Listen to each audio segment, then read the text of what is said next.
아침 식사를 하는 동안 남편의 목소리가 식탁에 흘렀습니다. 여보, 이번 주 금요일에 출장이라 토요일에 올 거야. 젓가락을 들고 있던 제 손이 잠시 멈췄습니다. 출장이라고 말한 것뿐인데 가슴 한 구석이 아려왔습니다. 표정이 굳어졌지만 최대한 태연하게 고개를 끄덕였습니다. 그래, 호텔은 어디로 가는데? 제 목소리가 평소보다 차갑게 흘러나왔습니다. 남편은 국에 숟가락을 담그다 말고 잠시 망설였습니다. 그 짧은 순간이 내 의심을 더 키웠습니다. 서울 지호텔. 남편의 대답은 담담했지만 그 안에 숨겨진 무언가가 있다는 것을 알 수 있었습니다. 금요일 아침 남편의 출장 날이었습니다. 남편은 평소보다 일찍 일어나 옷장 앞에 서 있었습니다. 평소에는 대충 꺼내 입던 셔츠를 신중하게 지켜보더니 가장 깔끔해 보이는 하늘색 셔츠를 골랐습니다. 넥타이도 색상을 신중하게 고르고 거울을 보며 옷 매무새를 신경 썼습니다. 침대에 누워 이불을 끌어안고 자는 척하며 그 모습을 지켜보는데 가슴이 찢어지는 것 같았습니다. 남편이 화장실에 들어가자 조용히 일어나 문틈으로 그의 모습을 훔쳐봤습니다. 거울 앞에 선 남편은 평소와 달리 향수를 목과 손목에 듬뿍 뿌렸습니다. 숨이 막혀왔습니다. 다녀올게. 남편이 현관에서 구두를 신으며 큰 소리로 말했습니다. 다정한 남편의 목소리에 평소처럼 응, 조심히 다녀와. 라고 대답했지만 제 입술은 긴장으로 바짝 말라 있었습니다. 남편이 나간 것을 확인하고 창문으로 몰래 남편을 지켜봤습니다. 차에 타기 전 그는 사이드미러로 자신의 모습을 비추며 머리카락을 정돈하고 넥타이 매무새를 다시 고쳤습니다. 그 모습을 보고 저는 확신했습니다. 그리고 즉시 움직였습니다. 옷장을 열어 옷을 바라봤습니다. 분홍색 원피스를 꺼내 입고 오랜만에 화장도 했습니다. 거울 속에 비친 제 얼굴은 창백했습니다. 항암 치료 후 아직 덜 자란 머리카락은 여전히 얇고 부스스했습니다. 내 눈으로 직접 봐야겠어. 마음속으로 굳게 다짐하고 현관문으로 다가갔습니다. 현관문을 열기 전 결혼사진이 걸려있는 거실을 한 번 더 돌아봤습니다. 30년 전 환하게 웃던 우리의 모습이 액자 속에 갇혀 있었습니다. 그 사진 속 행복이 진짜인지 아니면 거짓인지 오늘은 꼭 확인해야만 했습니다. 밖으로 나가 택시를 잡았습니다. 서울 지호텔로 가주세요. 떨리는 목소리로 택시 기사님에게 말했습니다. 택시가 서울로 향하는 동안 창문 밖으로 흘러가는 풍경을 바라봤습니다. 초록빛 농가 밭이 도시의 회색 건물들로 바뀌어가는 모습이 제 마음처럼 어지러워 보였습니다. 저는 지금 남편의 불륜 현장을 목격하기 위해 서울로 가고 있습니다. 누군가는 그저 출장일 뿐이지 않냐고 괜한 의심 거두라고 말할 수 있습니다.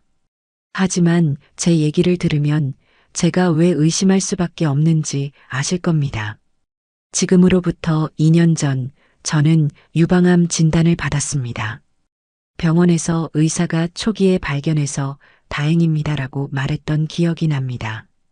하지만 초기, 다행, 이런 말과는 무색하게 1년간의 투병 생활은 고통 그 자체였습니다. 수술, 항암 치료, 방사선 치료를 거치는 동안 죽고 싶을 만큼 아팠습니다. 그 기간 내내 남편은 자신의 가구 사업체도 소홀히 하며 저를 간호했습니다. 밤새 병실에서 저와 함께 있어 주었고 항암 치료로 머리카락이 빠지고 올 때도 괜찮아, 더 예뻐라며 위로해 주었습니다. 가슴에 수술 자국이 생기고 항암 치료로 머리카락은 얇고 부스스해지고 피부는 거칠어졌고 체력도 예전 같지 않았습니다. 항암 치료의 영향으로 폐경도 일찍 찾아왔고요. 그럼에도 남편은 저를 세상에서 가장 아름다운 여자처럼 바라봐 주었습니다. 저는 그 모습을 보며 하루하루를 견뎌왔습니다. 그러던 남편이 최근 변했습니다. 얼마 전부터 안 하던 다이어트를 시작했습니다. 평소 밥을 참 잘 먹던 사람이 갑자기 식욕이 없다며 밥을 조금만 먹었습니다. 왜 그렇게 적게 먹냐고 물어보면 살 빼야 예뻐 보이지라며 평소에 하지도 않던 말을 했습니다. 그 이후부터 불륜을 의심할 수밖에 없는 상황들이 눈에 보이기 시작했습니다. 평소 향수를 쓰지 않던 남편이 갑자기 강한 향수를 뿌리기 시작했고, 거울 앞에서 자신의 외모를 보는데 오랜 시간 보냈고, 휴대폰 비밀번호를 설정하고, 문자가 오면 제 눈치를 보면서 화면을 가렸습니다. 결혼 생활 동안 저희는 서로의 휴대폰을 자유롭게 사용했습니다. 그런데 어느 날 남편 핸드폰에 비밀번호가 걸린 걸 보고 물었습니다. 왜 갑자기 비밀번호가 걸렸어? 그러자 남편은 핸드폰 잃어버리면 큰일 나서 그래. 요즘 보안이 중요하잖아. 라며 얼버무렸습니다. 누군가와 베란다에서 소곤소곤 통화하는 모습도 봤습니다. 한 번은 용기 내어 누구길래 그렇게 조심스럽게 통화하는 거야? 라고 물었더니 일 때문에 거래처랑 얘기하는 거야 라고 답했습니다. 하지만 그의 눈빛은 제 눈을 똑바로 보지 못했습니다. 그리고 요즘 들어 점점 늘어나는 야근과 출장. 30년간 사업을 하면서도 집에 일찍 들어오려고 노력했던 가정적인 사람이었는데 일주일에 몇 번씩 밤 늦게 들어오거나 주말에 출장을 가기도 했습니다. 늦게 들어올 때마다 너무 피곤해 보였고 대화도 없이 샤워하고 바로 잠자리에 들었습니다. 암 투병으로 제 몸은 변했고 자신감도 잃어버렸습니다.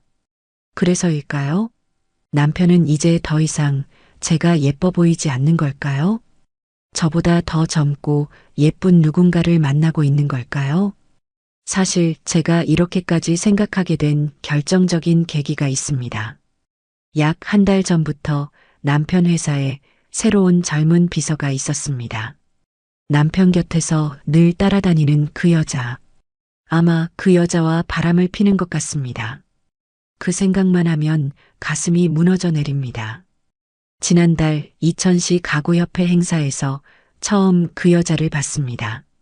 남편이 가구협회 30주년이라 꼭 같이 가자고 했었습니다. 행사장은 이천의 큰 호텔 연회장이었습니다. 남편은 여러 사람들과 인사를 나누었고 저는 그 옆에서 조용히 따라다녔습니다. 그때 봤습니다. 그 비서, 키가 크고 날씬한 몸매, 단정하게 묶은 긴 머리, 화사한 미소. 30대 초반으로 보이는 그녀는 남편 곁을 항상 맴돌고 있었습니다. 그녀는 저와 남편을 번갈아 보며 사장님 아내분이세요? 라고 물었습니다. 남편이 맞아 내 아내야 라고 소개하자 그녀는 공손하게 인사했습니다. 안녕하세요. 저는 회사의 새로운 이민정이라고 합니다. 행사 내내 그녀는 남편에게 커피를 가져다 주고 서류를 건네고 귓속말로 무언가를 전하며 웃었습니다. 그 모습을 보며 위기감을 느꼈습니다. 젊고 활기찬 그녀와 50대 후반의 저를 비교하지 않을 수 없었습니다. 행사가 끝나고 집에 돌아오는 길에 남편에게 물었습니다. 새로운 비서가 젊고 예쁘네. 남편은 무심한 듯 그래, 일을 잘해 라고 대답했습니다. 하지만 그 이후로 남편은 집에서도 종종 그녀의 이름을 언급했습니다. 민정 씨 덕분에 거래처 관리가 훨씬 편해졌어. 이번에 비서를 정말 잘 뽑은 것 같아. 그 말을 들으며 친구 영희의 말이 귓가에 맴돌았습니다.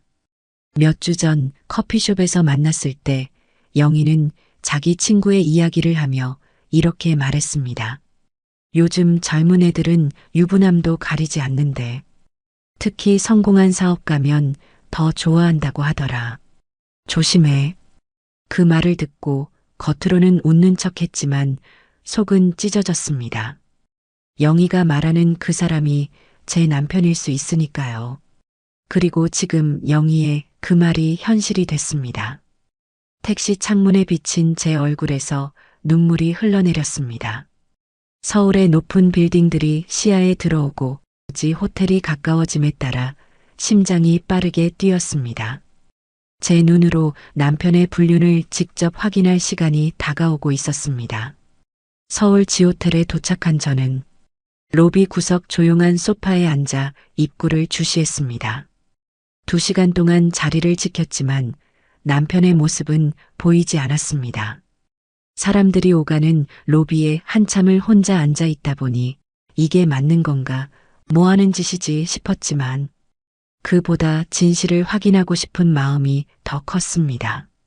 그리고 한편으로 비서와 남편이 안 나타났으면 좋겠다는 생각도 했습니다. 그 장면을 눈으로 목격하면 가뜩이나 암투병으로 약해진 제 몸이 버틸 수 없을 것 같았습니다. 그때 호텔 회전문으로 선글라스를 낀 여성이 들어오는 모습이 보였습니다. 가슴이 철렁 내려앉았습니다. 그 여자, 숨을 들이켰습니다. 숨이 잘 쉬어지지 않았습니다. 심장은 터질 듯이 뛰었습니다. 비서 민정이 로비로 걸어오는 모습을 지켜봤습니다. 짙은 남색 원피스에 하이힐, 그리고 우아한 걸음걸이로 프런트 데스크로 향했습니다. 그녀가 데스크 직원과 말하는 모습이 보였지만 무슨 말인지 들리지 않았습니다. 심장은 이제 요동치기 시작했고 머릿속이 하얘지기 시작했습니다. 그리고 그녀가 프론트 데스크에서 뒤를 도는 순간 가슴이 조여오고 숨이 가빠지며 식은땀이 흘렀습니다. 잠시 소파에 기대어 호흡을 가다듬으며 진정해, 정수가 라고 스스로를 다독였습니다. 옆에 앉아있던 중년 여성이 걱정스러운 표정으로 물었습니다. 괜찮으세요? 겨우 미소를 지으며 대답했습니다. 네, 괜찮습니다. 하지만 괜찮지 않았습니다. 숨을 쉴 수 없을 것 같았습니다. 한참을 그 자리에서 고개를 숙여 호흡을 가다듬었습니다. 잠시 정신을 차리고 다시 주변을 살폈지만 비서는 이미 보이지 않았습니다. 남편도 보이지 않았습니다. 이미 들어갔는지 아니면 아직 오지 않은 건지 알 수 없었습니다. 몸이 너무 힘들어서 더 이상 이곳에 있기 힘들다고 판단했습니다. 일단 집으로 돌아가기로 결심했습니다. 로비에서 힘겹게 일어나 택시를 잡았습니다. 택시 뒷좌석에 앉자 제가 너무 처량하다고 느껴졌습니다. 남편을 미행하고 호텔 로비에 앉아 있다가 쓰러질 뻔하고 왜 나한테 이런 일이 일어난 거야. 답답한 제 가슴을 손으로 치기 시작하자 눈물이 하염없이 흐르기 시작했습니다. 네, 남편은 비서와 바람을 피고 있습니다. 이제 의심은 확신이 되었습니다. 돌아가는 택시 안에서 남편이 암투병 시절 지극정성으로 간호해주던 장면들이 주마등처럼 스쳐 지나갔습니다. 그렇게 다정하던 사람이었는데 어떻게 한순간에 변할 수 있는 거지? 창밖으로 눈물을 훔치며 중얼거렸습니다. 택시 기사님이 백미러로 눈길을 주었지만 신경 쓰지 않았습니다. 모든 것이 혼란스러웠습니다. 30년 함께한 남편, 2아이의 아버지, 투병 시절 지극정성으로 간호해준 그 사람의 바람. 자꾸 그럴 리 없다며 내가 오해한 거라는 생각이 피어올랐습니다.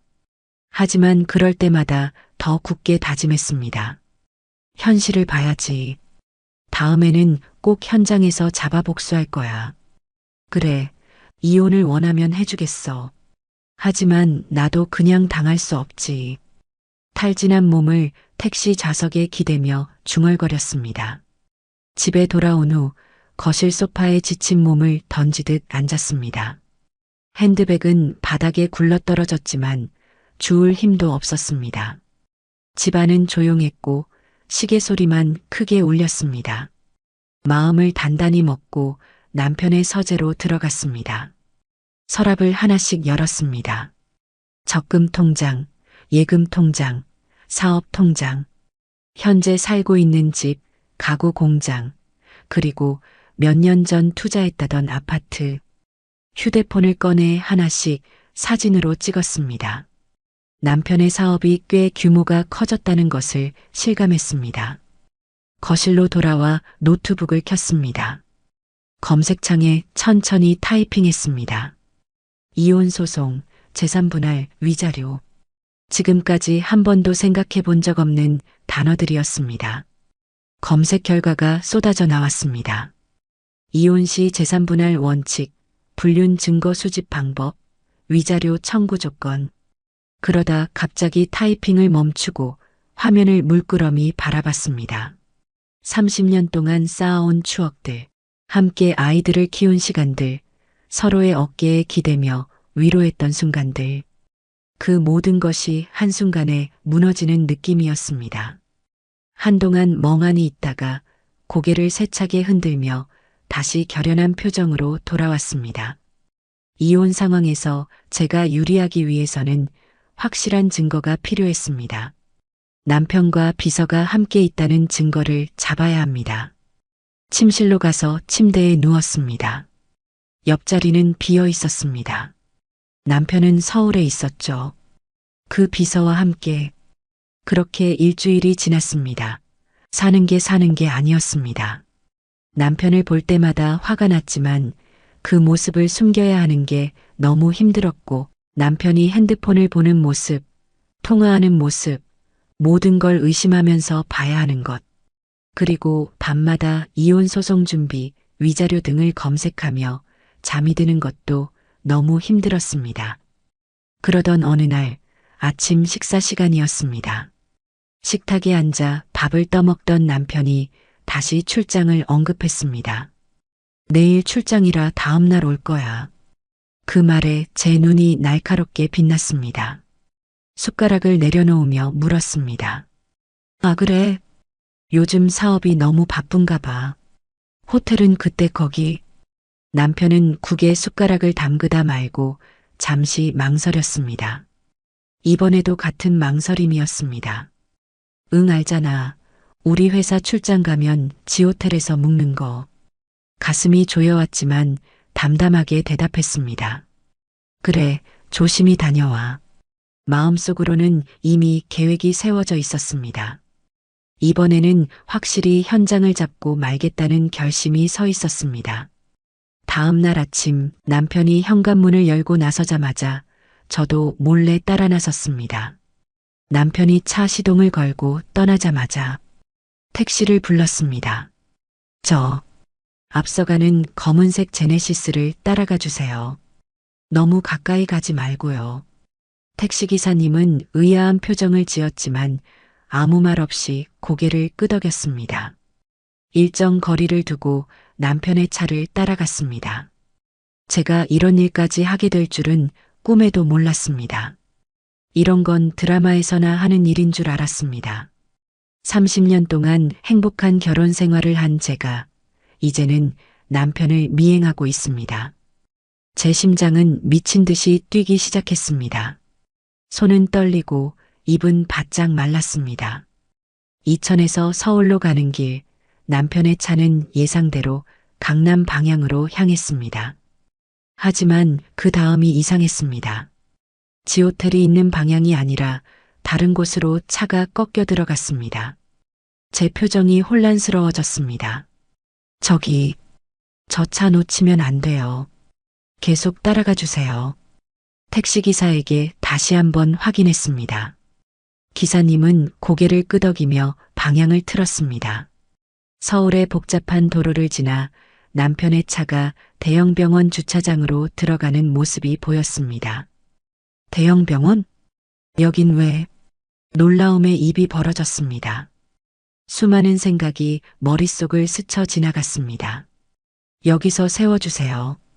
택시에서 내려 조심스럽게 남편을 뒤따라갔습니다.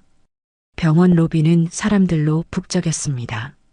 남편의 뒷모습을 발견하고 일정 거리를 두고 따라갔습니다. 남편은 엘리베이터 앞에 서서 기다렸습니다. 엘리베이터 문이 열리고 남편이 탑승했습니다. 자동으로 닫히는 문을 보며 달려갔지만 이미 늦었습니다. 엘리베이터가 올라가는 숫자를 봤습니다. 7층. 병원 안내데스크 주변을 혼란스럽게 둘러보다가 벽에 붙은 안내판을 발견했습니다. 각 층에 진료 과목이 적혀 있었습니다. 7층. 암센터. 종양내과. 제 표정이 더욱 혼란스러워졌습니다. 암센터라니. 남편이 왜 거기에? 가슴이 철렁 내려앉았습니다. 갑작스러운 상황에 현기증이 느껴졌지만 진실을 확인해야 했습니다. 엘리베이터를 타고 7층으로 올라갔습니다. 문이 열리자 암센터 종양내과라는 큰 표지판이 눈에 들어왔습니다. 조용한 복도를 조심스럽게 걸었습니다. 구석구석을 살피며 남편을 찾았습니다. 그때 진료실 앞 의자에 앉아 있는 남편의 모습이 보였습니다. 그의 옆자리는 비어 있었습니다. 비서가 아닌 남편 혼자서 앉아 있었습니다. 숨을 죽이며 근처 기둥 뒤에 숨었습니다. 남편의 표정을 관찰했습니다. 평소에 자신감 넘치던 얼굴이 아니었습니다. 지친 모습, 창백한 안색, 그리고 무엇보다 깊은 생각에 잠긴 듯한 슬픈 눈빛이 보였습니다. 가슴이 아팠습니다. 불륜의 증거를 찾으러 왔는데 지금 제 앞에 펼쳐진 광경은 전혀 다른 것이었습니다. 불안함과 두려움이 밀려왔습니다. 곧 간호사의 입에서 남편의 이름이 호명됐고 남편은 긴장된 표정으로 진료실에 들어갔습니다. 순간 저는 재빠르게 움직였습니다. 충동적이었습니다. 그 순간만큼은 모든 예의와 품위를 잊었습니다. 그리고 재빠르게 남편의 진료실 문을 열었습니다. 뭐 하시는 거예요? 그 모습을 지켜본 간호사는 당황하며 말리려 했습니다. 하지만 이미 상황은 벌어진 후였습니다. 여보, 여기서 뭐 하는 거야? 진료실 안에는 하얀 가운을 입은 중년의 의사가 책상에 앉아 있었고 그 앞에 놓인 의자에는 남편이 앉아 있었습니다. 남편과 의사 모두 놀란 표정으로 저를 바라봤습니다. 의사의 책상 위에는 CT 스캔이라고 적힌 봉투와 X-레이 필름이 펼쳐져 있었습니다. 정수가. 남편의 목소리가 떨렸습니다. 의사가 조심스럽게 말했습니다. 실례지만 환자분이 제 아내입니다. 남편이 자리에서 일어나 내 손을 잡았습니다. 그의 손이 차가웠습니다. 잠시만요, 선생님. 밖에서 얘기 좀 하겠습니다. 남편은 저를 진료실 밖으로 데리고 나왔습니다. 복도 끝 조용한 곳으로 가 문을 열었습니다. 저희는 비상계단 앞에서 서로를 마주봤습니다. 남편의 얼굴은 창백했고 눈빛은 제가 오랫동안 보지 못했던 불안함으로 가득 차 있었습니다. 남편은 한참을 망설이더니 조심히 이야기하기 시작했습니다. 미안해요. 당신한테 말하고 싶지 않았어. 남편의 목소리가 떨렸습니다.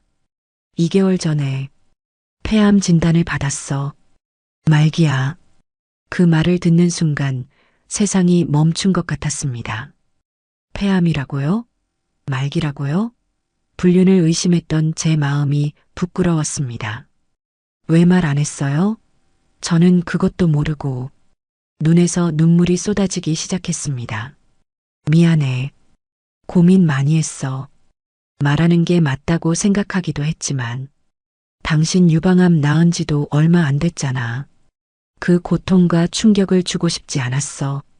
남편의 눈에서 눈물이 흘렀습니다. 당신이 암으로 투병할 때 가족이 무너지는 모습을 봤어. 준호와 미영이가 얼마나 힘들어했는지. 다시는 그런 모습을 보고 싶지 않았어. 남편의 손이 내 손을 꽉 잡았습니다. 내 욕심이겠지만 죽을 때까지 가족과 웃는 모습으로 지내고 싶었어. 특히 당신과. 모든 퍼즐 조각이 맞춰지기 시작했습니다. 남편이 변한 건 불륜 때문이 아니었습니다. 살이 빠진 건 암 때문이었고, 향수를 뿌린 건 병원 냄새를 가리기 위한 거였고, 야근과 출장이 많아진 건 잦아진 병원 진료 때문이었고, 핸드폰 메시지를 가리거나 몰래 통화를 하는 것도 병원 관련 내용을 숨기기 위해서였고, 부쩍 집에서 피곤해진 것도 암 때문이었습니다. 그리고 남편이 이 모든 사실을 숨긴 이유는 가족과 저를 위해서였습니다. 저는 그것도 모르고 남편을 불륜으로 의심했던 것입니다. 미안해. 남편의 손을 잡았습니다. 당신을 의심해서 사실 얼마 전부터 당신이 변한 게 바람 때문이라고 생각했어. 그 젊은 비서와 바람을 핀다고. 남편은 제 말을 듣고 더 슬픈 표정을 지었습니다. 자신의 거짓말이 이렇게 저를 힘들게 할지 몰랐던 겁니다. 바람? 절대 아니야. 내가 당신을 두고 바람을 왜 펴? 정말 미안해. 당신한테 말했어야 했는데. 남편이 제 눈물을 닦아주었습니다. 그 순간 30년간의 믿음과 사랑이 다시 확인되었습니다. 의심은 사라지고 남편을 향한 깊은 사랑과 새로운 두려움만이 남았습니다. 그를 잃을 수도 있다는 두려움이. 그렇게 비상계단에서 한참을 울고 겨우 마음을 추스리고 진료실로 돌아왔습니다. 의사는 저희를 기다리고 있었습니다. 앉으라는 손짓을 하며 책상 위에 CT 스캔 필름을 정리했습니다. 남편의 손을 꼭 잡고 의자에 앉았습니다. 심장이 빠르게 뛰었습니다. 안녕하세요. 의사가 정중하게 인사했습니다. 저는 남편분을 담당하고 있는 김 원장입니다. 남편분과 이야기는 잘하셨나요? 네. 겨우 대답했습니다. 목이 메어 더 말하기가 힘들었습니다. 상황을 설명드리겠습니다.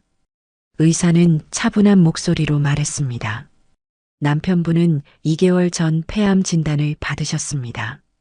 비소세포 폐암으로 이미 많이 진행된 상태였습니다.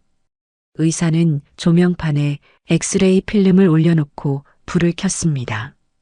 흐릿한 형체들 사이로 하얀 덩어리가 보였습니다. 남편의 폐였습니다. 암이 이미 많이 진행되었고 여러 장기에 전이가 있는 상태입니다. 간과 뼈에도 전이가 확인되었습니다. 의사의 목소리가 무겁게 이어졌습니다. 항암 치료를 시도할 수 있지만 효과는 제한적이고 삶의 질을 크게 떨어뜨릴 수 있습니다. 박상철 씨는 치료보다는 남은 시간의 삶의 질을 선택하셨습니다. 남편을 바라봤습니다. 그의 얼굴은 평온해 보였습니다. 마치 오랫동안 품어온 비밀을 털어놓은 후에 편안함처럼요. 하지만 제 마음은 폭풍우처럼 흔들렸습니다. 생존 기간은요? 떨리는 목소리로 물었습니다. 의사는 잠시 침묵했다가 조심스럽게 대답했습니다. 정확히 말씀드리기는 어렵습니다. 하지만 현재 상태로는 6개월에서 1년 정도로 예상됩니다. 그 말에 제 세상이 무너져 내리는 것 같았습니다. 6개월에서 1년이라니 너무 짧았습니다. 남편과 앞으로 1년도 함께하지 못할 수도 있다니요. 현재 남편분은 항암 치료가 아닌 증상 완화를 위한 치료를 받고 계십니다. 통증 조절과 호흡 보조, 그리고 삶의 질을 최대한 유지하기 위한 완화 의학 접근을 하고 있습니다. 박상철 씨는 이미 깊이 고민하신 후 결정하셨습니다. 의사는 서류를 정리하더니 저를 바라봤습니다. 저의 답변을 기다리는 듯 보였습니다. 다른 방법은 없나요? 해외 치료법이라든가. 저는 희망을 놓고 싶지 않았습니다. 의사는 부드럽게 고개를 저었습니다. 현재로서는 치료법은 없습니다. 임상시험도 있지만 상철 씨의 상태에서는 큰 효과를 기대하기 어렵습니다. 남편이 제 손을 꼭 잡았습니다. 정수가 내가 오래 생각한 끝에 내린 결정이야. 병원 침대에 누워 괴롭게 살고 싶지 않아. 남은 시간 동안 가족과 함께 특히 당신과 함께 좋은 추억을 만들고 싶어. 남편의 눈에는 평화가 깃들어 있었습니다. 두려움이 아닌 결단력이 보였습니다. 그 모습을 보고 남편의 결정을 존중해야 한다고 생각했습니다. 하지만 가슴 한구석에선 여전히 이 현실을 받아들이기 힘들었습니다. 도와드릴 일이 있으시면 언제든 연락 주세요. 의사가 명함을 건네주었습니다. 호스피스 케어에 대한 정보도 준비해 드리겠습니다. 그리고 상철 씨, 이렇게 된 이상 자녀분들에게도 알리는 것이 좋겠습니다. 남편과 눈이 마주쳤습니다. 그의 눈에서 불안함을 읽을 수 있었습니다. 아이들에게 이 사실을 어떻게 알려야 할지, 그들이 어떤 반응을 보일지, 아이들을 어떻게 설득해야 하는지 걱정하는 눈빛이었습니다. 진료실을 나오며 남편의 팔을 꼭 붙잡았습니다. 더 이상 의심은 없었습니다. 오직 남은 시간 동안 어떻게 함께할지, 어떻게 그를 지지해 줄지에 대한 생각뿐이었습니다. 그날 저녁, 우리 가족은 거실에 모였습니다. 준호와 미영이를 불러 남편의 병을 알렸습니다. 거실 테이블 주변으로 모인 우리 가족의 얼굴에는 각기 다른 감정이 어려 있었습니다. 충격, 슬픔, 분노, 혼란. 특히 준호의 얼굴은 믿을 수 없다는 표정이었습니다. 아버지, 어떻게 그런 결정을 하실 수 있어요? 최소한 항암 치료라도 시도해 보셔야죠. 그런 선택은 오히려 한 가정의 아버지로서 무책임한 거예요. 준호의 목소리가 격앙되었습니다. 항상 차분하던 아들의 모습이 아니었습니다. 그의 눈에는 눈물이 고여 있었습니다. 미영이는 떨리는 손으로 김 원장의 소견서를 읽고 있었습니다. 아빠, 정말 다른 방법은 없대요? 그냥 죽는 방법밖에 없는 거냐고요. 남편은 차분하게 고개를 저었습니다. 새로운 치료법들이 있긴 하지만 내 상황에서는 기대할 수 없나 봐. 준호는 자리에서 벌떡 일어나 노트북을 가져왔습니다. 그리고 몇 개 기사를 남편에게 보여주며 소리쳤습니다.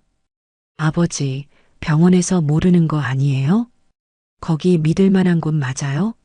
미국에서 요즘 폐암 말기도 수술로 살아났다는 기사들이 많아요. 병원 옮겨서 다시 검사 받아봐요. 남편은 조용히 고개를 저었습니다.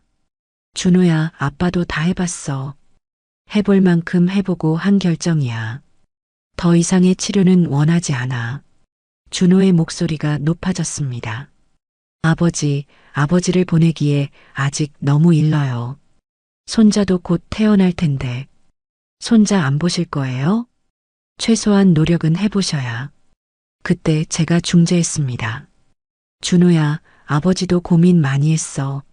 너가 계속 그렇게 얘기하면 아버지 속이 어떻겠니? 남편은 깊은 한숨을 내쉬었습니다. 준호야, 미영아. 아빠가 너희에게 말하기 어려웠던 건 바로 이런 반응 때문이야. 나는 시간이 많지 않아. 이렇게 너희와 얼굴 붉히는 건 나한테 시간 낭비야. 그리고 너희가 말하는 치료는 시간만 조금 벌 뿐이야. 그 조금 늘어난 시간을 병원 침대에서 괴롭게 살아가야 해. 나는 나에게 남은 시간을 병원에서 말고 아내랑 너희들이랑 의미 있게 보내고 싶어. 준호는 참지 못하고 밖으로 뛰쳐나갔습니다. 현관문이 쾅 하고 닫히는 소리가 들렸습니다. 미영은 그 자리에서 엉엉 울기 시작했고 남편은 그런 딸을 품에 안았습니다. 그날 밤 우리 가족은 각자의 방식으로 이 현실을 받아들이려 애썼습니다. 밤늦게 창문 밖을 내다보니 준호의 모습이 보였습니다. 벤치에 혼자 앉아 술을 마시고 있었습니다. 어깨가 흔들리는 것을 보니 울고 있는 것 같았습니다. 마음이 아팠지만 준호에게도 시간이 필요하다는 것을 알았습니다. 다음 날 아침 준호가 돌아왔습니다. 눈은 붉게 충혈되어 있었지만 표정은 한결 차분해 보였습니다. 그는 아버지가 앉아 있는 소파 앞에 무릎을 꿇었습니다. 죄송해요, 아버지. 제가 이기적이었어요. 아버지 마음을 이해하지 못했어요. 준호의 목소리는 떨렸지만 결연했습니다.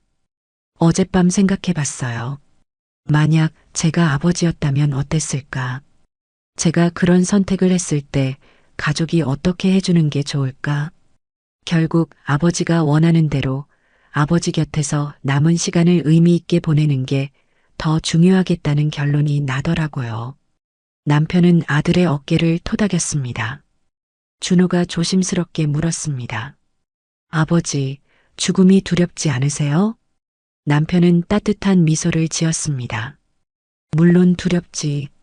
하지만 후회는 없어. 내가 언제 죽을지 알고 그때까지 어떻게 살지 선택할 수 있다는 게 얼마나 큰 축복이니?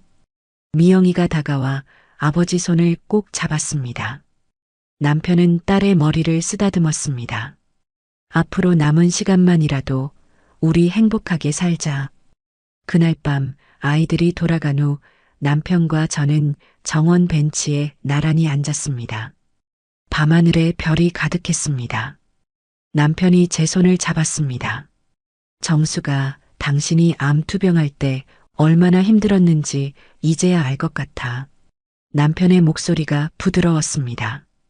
당신은 정말 강한 사람이야. 제 눈에 눈물이 고였습니다. 당신도 강한 사람이에요. 남편이 밤하늘을 바라보며 말했습니다. 나 사실 죽기 전에 꼭 하고 싶은 게 있어. 그게 뭔데요? 남편은 잠시 생각에 잠기더니 미소 지었습니다. 금혼식. 내가 항상 하고 싶다고 얘기했잖아. 그의 말에 지난 순간들이 떠올랐습니다. 남편은 항상 우리 결혼 50주년에 금혼식을 하고 싶다고 얘기했습니다. 그게 자기의 꿈 중 하나라고. 하지만 우리가 함께 결혼 50주년을 맞이할 가능성은 없었습니다. 우리 결혼 30주년이 얼마 안 남았잖아. 그날 금혼식을 하는 거 어때? 남편은 기대에 찬 목소리로 제게 물었습니다. 그의 눈에 기쁨의 빛이 돌았습니다. 저는 아이 같은 남편의 모습을 보며 고개를 끄덕였습니다. 그렇게 우리 가족은 남편의 뜻을 존중하고 남은 시간을 금혼식 준비에 보냈습니다. 준호는 회사에 휴가를 내고 미영이도 금혼식 준비에 많은 신경을 썼습니다. 그렇게 정성스럽게 준비한 금혼식을 일주일 앞두고 남편의 상태가 급격히 나빠졌습니다. 의사는 병원에 입원할 것을 권했지만 남편은 고집스럽게 거부했습니다. 거실 소파에 누워 숨을 고르던 남편의 얼굴은 창백했고 숨소리는 거칠었습니다.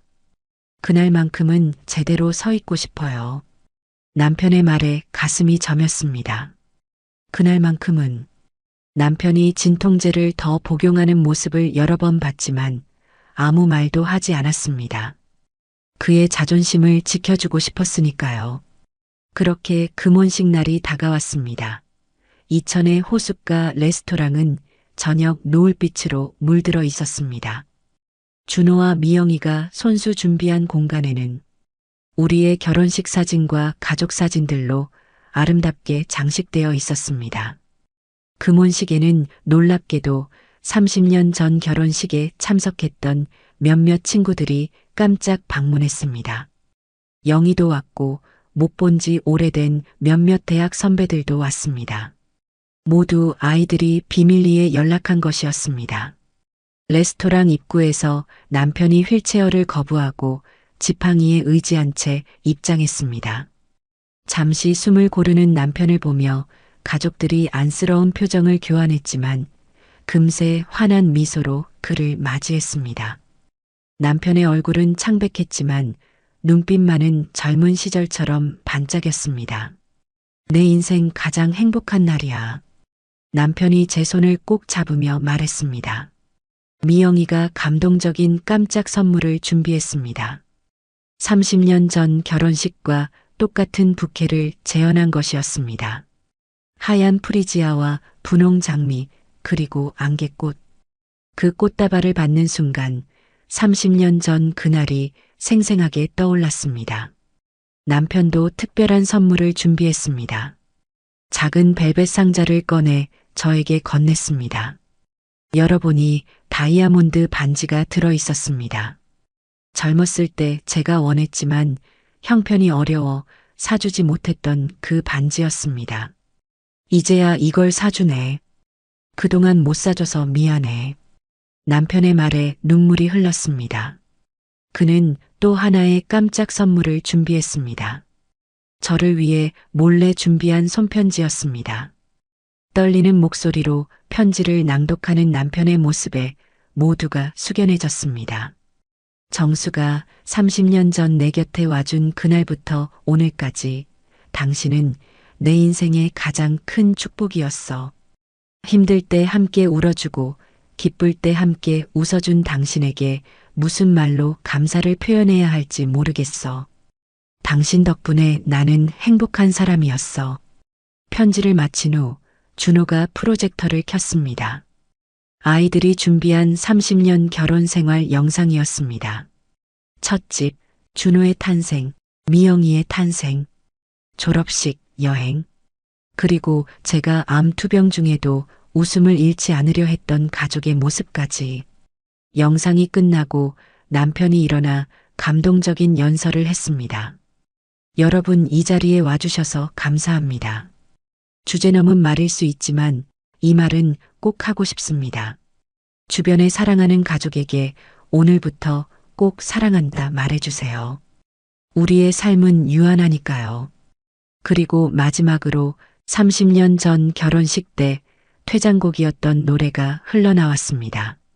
저는 남편의 손을 잡았습니다. 암 투병으로 약해진 몸이었지만 그 순간만큼은 모든 아픔을 잊은 듯 남편의 품에 안겼습니다. 30년 전보다 지금이 더 아름다워. 남편이 귓가에 속삭였습니다. 그 말에 가슴이 따뜻해졌습니다. 이 세상 무엇보다 아름다웠던 금혼식. 그날의 행복이 우리의 마지막 행복이었습니다. 금혼식을 마친 지 열흘 만에 남편은 병원에 입원했습니다. 더 이상 집에서 관리할 수 없을 정도로 상태가 나빠졌기 때문입니다. 호흡곤란이 심해졌고 통증도 점점 심해졌습니다. 병상에서도 남편은 가족을 위로했습니다. 내 마지막 소원은 내가 떠나도 우리 가족이 행복하게 사는 거야. 약속해 줄 수 있지?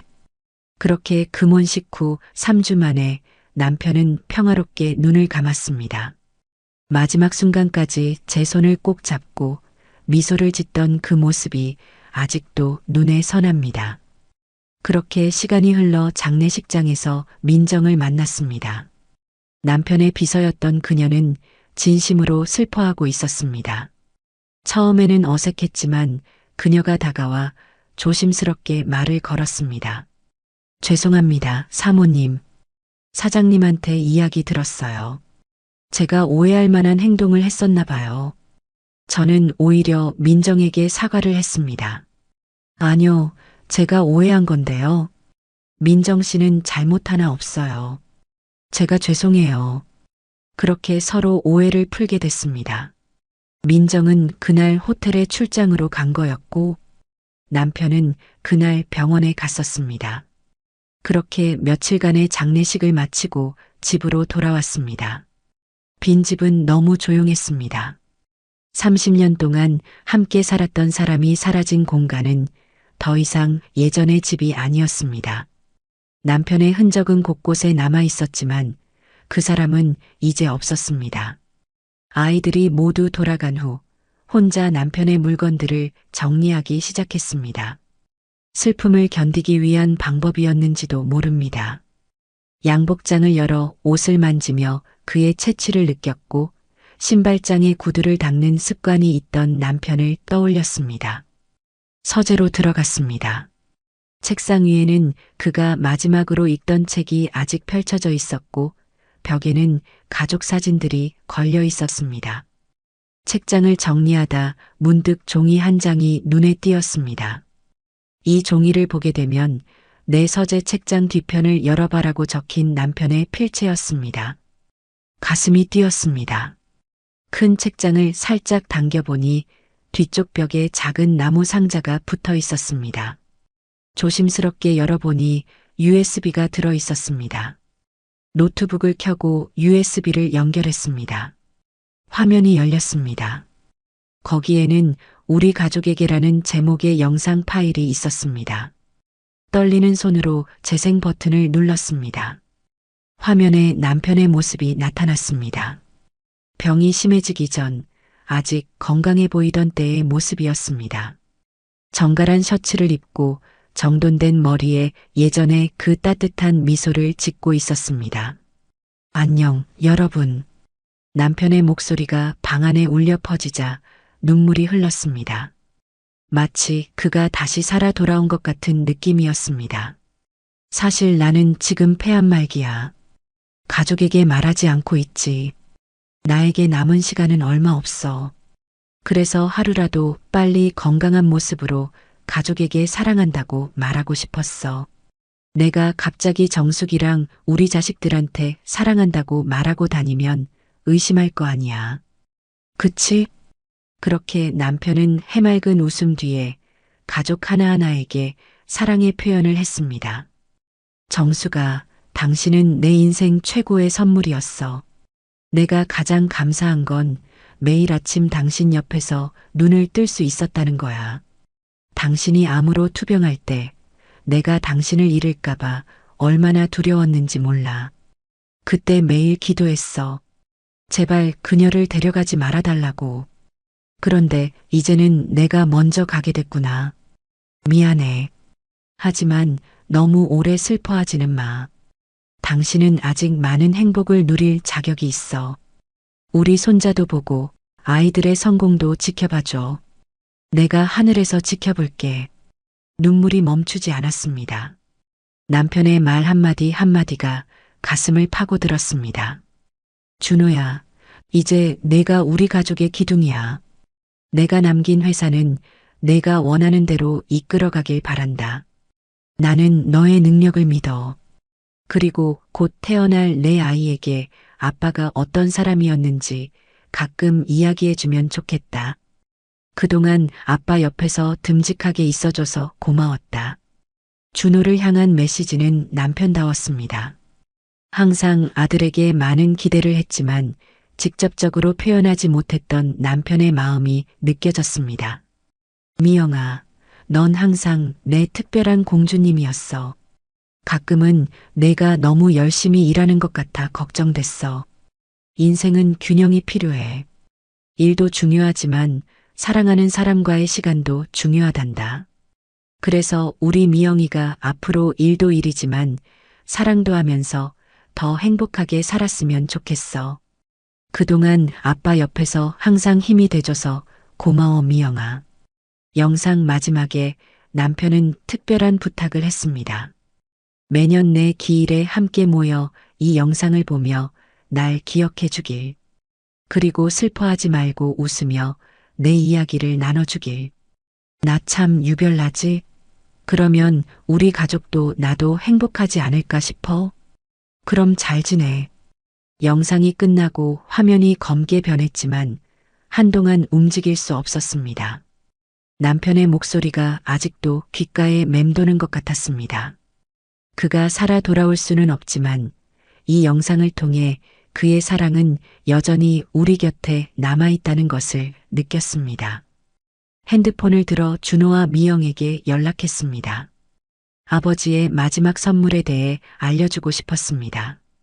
그들도 이 따뜻한 메시지를 들어야 했으니까요. 그렇게 시간이 흘러 남편의 일주기가 되던 날, 이천의 남편 사업장에 가족들이 모였습니다. 이제는 준호가 회사를 이어받아 경영하고 있었지만 아버지의 흔적은 곳곳에 남아 있었습니다. 오래된 목공 도구들, 남편이 손수 디자인한 가구들, 그리고 벽에 걸린 그의 사진이 우리를 반겨주는 듯 했습니다. 준호의 품에는 3개월 된 손자 상우가 안겨 있었습니다. 남편의 이름을 따서 지은 이름이었습니다. 상우는 남편을 쏙 빼닮았습니다. 특히 웃을 때의 눈매는 그대로였습니다. 아버지, 손자 보세요. 아버지 꼭 닮았죠? 준호가 상우를 안고 남편의 사진을 향해 말했습니다. 그 모습이 너무 자연스러워 가슴이 따뜻해졌습니다. 미영이도 서울 직장을 그만두고 준호와 일하기 시작했습니다. 준호가 경영을, 미영이 디자인을 맡아 남편의 회사는 더욱 발전하고 있었습니다. 가족들 모두 남편이 가장 좋아했던 회사의 정원으로 모였습니다. 테이블에는 남편이 좋아하던 음식들을 준비했고 노트북에는 그가 남긴 USB 영상을 틀어놓았습니다. 남편의 유언대로 우리는 매년 그의 기일에 이 영상을 함께 보며 그를 기억했습니다. 안녕, 여러분. 영상 속 남편의 목소리가 흘러나왔습니다. 처음 들었을 때와 달리 이제는 눈물보다 미소가 먼저 떠올랐습니다. 그의 유머, 그의 지혜, 그의 사랑이 영상 속에 고스란히 담겨 있었습니다. 우리는 영상을 보며 웃고 때로는 울기도 했습니다. 이제 남편은 없지만 그가 남긴 사랑은 우리 가족 안에 여전히 살아 있습니다.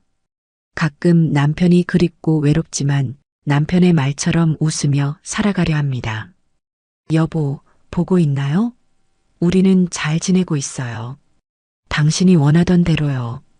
당신이 마지막까지 우리에게 가르쳐 준 것처럼 사랑 속에서 계속 행복하게 살아갈게요. 거기서 지켜봐 줘요. 그리고 내가 당신 곁으로 가면 그때도 웃으며 맞이해 줘요. 사랑해요, 여보.